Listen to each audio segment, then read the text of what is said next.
Welcome to this explainer. Okay, let's just bypass the grand battles and the royal courts for a minute and step right into the dimly lit, incredibly intimate dressing chambers of 16th century England. We are going to uncover a fascinating and frankly deadly everyday reality. Because this isn't just some story about makeup. It's actually a deep, immersive look at human psychology, social survival, and the extraordinary and sometimes fatal links that ordinary people will go to just to navigate their world. There's this striking commentary from the period that instantly transports us right into the sensory, highly private experience of a 16th century woman transforming her appearance. It goes, "She reads over her face every morning, and sometimes blots out pale and writes red." Think about that phrasing for a second. It's remarkably evocative, isn't it? Picturing a woman meticulously painting herself, literally rewriting her face, before stepping out into a highly judgmental public sphere. And that leads us straight into the central mystery of our explainer. Why? Why would intelligent, capable Elizabethan women voluntarily paint their faces with lethal poison? This is the ultimate contradiction we're exploring today.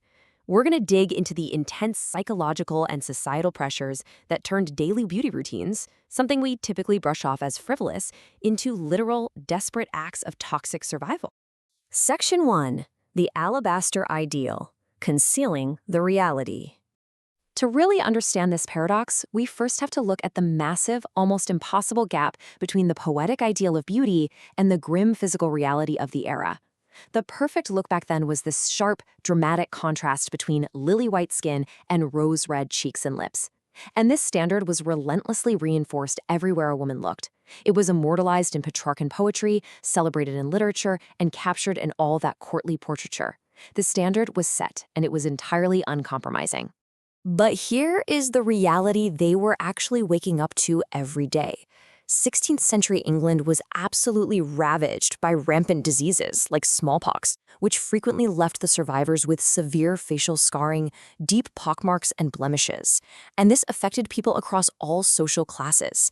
So we really have to view these women not as incredibly vain, but as survivors of disfiguring diseases.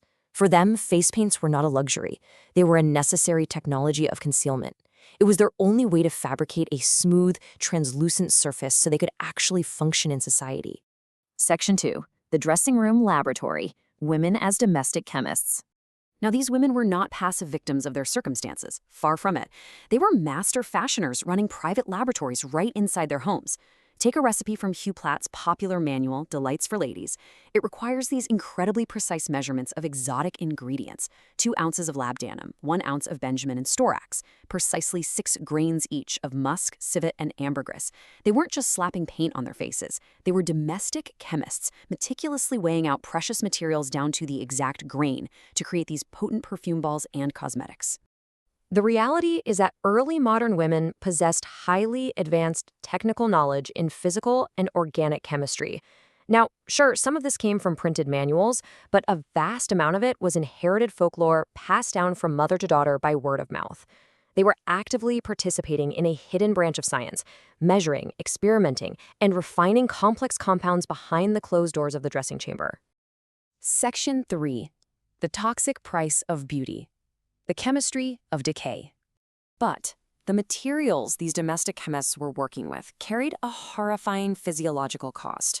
The absolute holy grail of the alabaster aesthetic was something called Venetian Ceruse. It was also ominously known as the spirits of Saturn.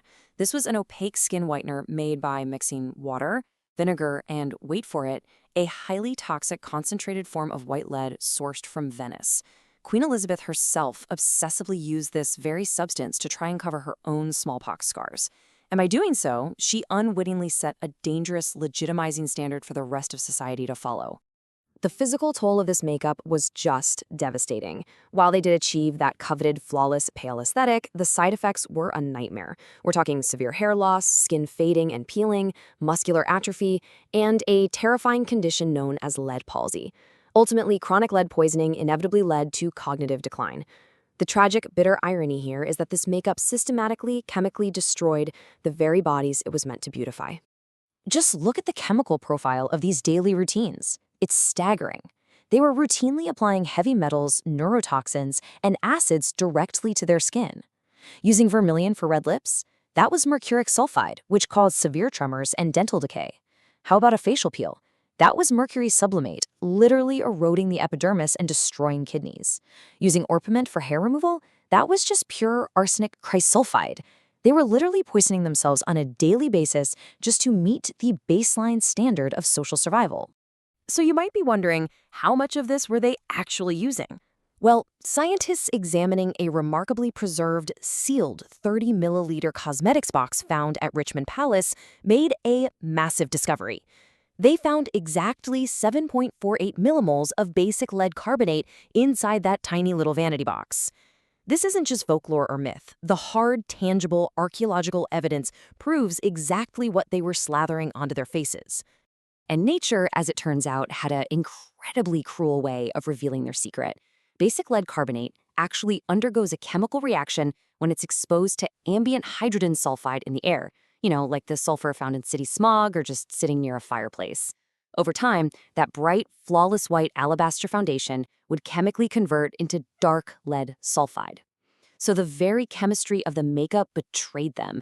It would literally turn their pristine white face into a dark, decaying mask if they weren't careful. Section 4. The Painted Paradox: Power, Purity, and Prostitution. Beyond the intense physical dangers, cosmetics were actually the center of a brutal socio-theological war. It's an incredible double standard.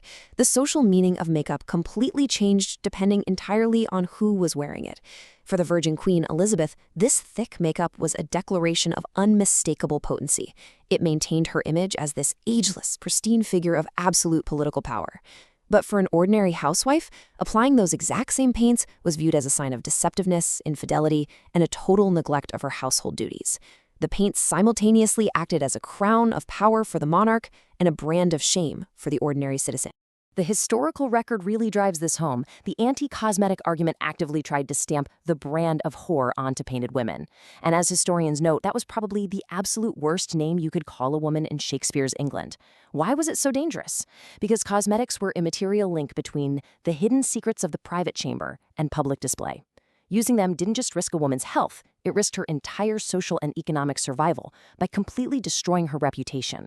And then, of course, came the Puritan backlash. Two religious reformers painting the face wasn't just vain, it was a hubristic rejection of God's perfect creation. They argued that trying to correct natural deficiencies with artifice was a direct act of spiritual rebellion and pride. So, ordinary women were caught in this totally impossible bind. You either conform to the crushing social expectation to look flawlessly white to hide your scars, or you risk total social ruin and literal spiritual damnation in the process. Section 5. Echoes of Fatal Vanity: A Timeless Human Condition. Now, it is incredibly easy for us to sit back today and judge these Elizabethan women, right? But the legacy of toxic beauty didn't just end in the 16th century. In 19th century Austria, people were literally eating arsenic to achieve a creamy complexion.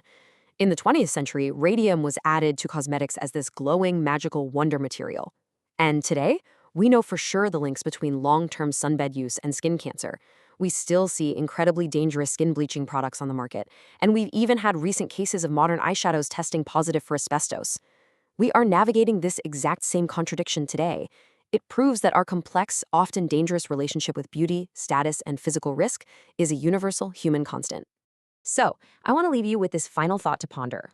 Have we truly escaped the dressing room laboratory, or do we still willingly sacrifice our health for our own modern versions of the alabaster ideal? It really makes you wonder how future historians are going to look back at our own daily rituals. Thanks for joining me on this explainer, and keep questioning the history hidden in the everyday.